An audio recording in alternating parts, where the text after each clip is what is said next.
नमस्कार दोस्तों, आइए सुनते हैं मुंशी प्रेमचंद्र साहित्य सेवा सदन पार्ट 20। सुभद्रा को संध्या के समय कंगन की याद आई। लपकी हुई स्नान घर में गई। उसे खूब याद था कि उसने यहीं ताक पर रख दिया था, लेकिन उनका वहां पता न था। इस पर वह घबराई। अपने कमरे के प्रत्येक ताक और अलमारी को देखा, रसोई के कमरे के चारों ओर ढूंढा। घबराहट और भी बढ़ी। फिर तो उसने एक एक संदूक, एक एक कोना छान मारा, मानो कोई सुई ढूंढ रही हो, लेकिन कुछ पता न चला। माही से पूछा तो उसने बेटे की कसम खाकर कही, मैं नहीं जानती। जितन को बुलाकर पूछा, वह बोला, मालकिन, बुढ़ापे में यह दाग मत लगाओ। सारी उम्र भले भले आदमियों की चाकरी में ही कटी है, लेकिन कभी नीयत नहीं बिगड़ी। अब कितने दिन जीना है कि नीयत बद करूंगा।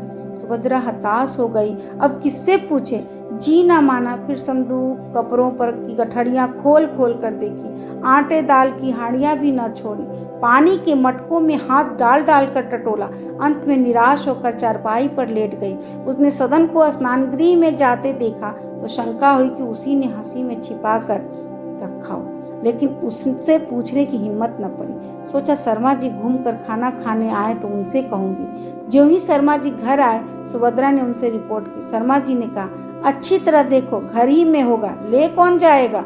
सुभद्रा घर की एक एक अंगुल जमीन छान डाली। शर्मा जी, नौकरों से पूछो।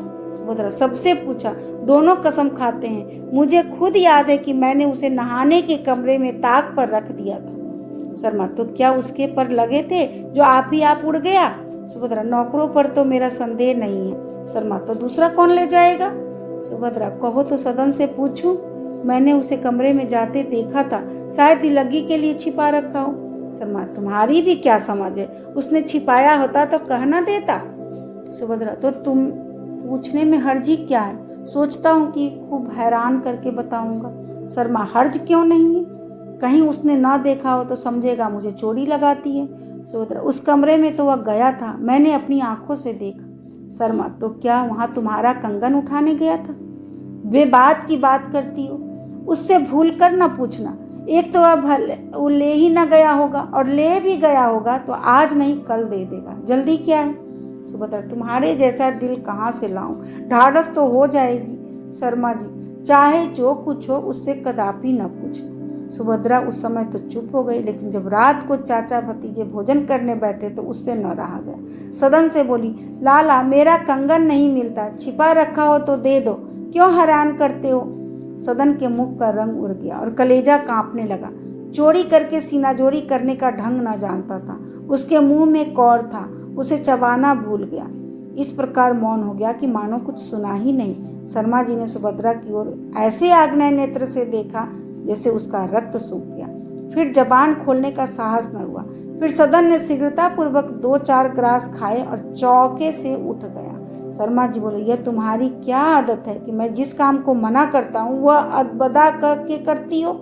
सुभद्रा, तुमने उसकी सूरत नहीं देखी, वही ले गया है। अगर झूठ निकल जाए तो जो चोर की सजा वह मेरी। शर्मा जी, यह सामुद्रिक विद्या कब से सीखी।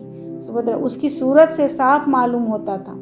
शर्मा, अच्छा, मान लिया वही ले गया हो तो कंगन की क्या हस्ती है। मेरा तो यह शरीर उसी का पाला है। वह अगर मेरी जान मांगे तो मैं दे दूं। मेरा सब कुछ उसका है, वह चाहे मांग कर ले जाए चाहे उठा ले जाए। सुभद्रा चिढ़ कर बोली, तो तुमने गुलामी लिखाई है, गुलामी करो। मेरी चीज कोई उठा ले जाएगा तो मुझसे चुप न रह जाएगा। दूसरे दिन संध्या को जब शर्मा जी सैर करके लौटे तो सुभद्रा उन्हें भोजन करने के लिए बुलाने गई। उन्होंने कंगन उसके सामने फेंक दिया। सुभद्रा ने आश्चर्य से दौड़ा कर उठा लिया और पहचान कर बोली, मैंने कहा था ना कि उन्होंने छुपा कर रखा होगा। वही बात निकली ना। शर्मा, फिर वही बेसिर पैर की बातें करती हो। इसे मैंने बाजार में एक शराब की दुकान पर पाया है। तुमने सदन पर संदेह करके उसे भी दुख पहुंचाया और अपने आप को भी कलुषित किया। अभी आप सुन रहे थे मुंशी प्रेमचंद्र साहित्य सेवा सदन पार्ट 20। धन्यवाद।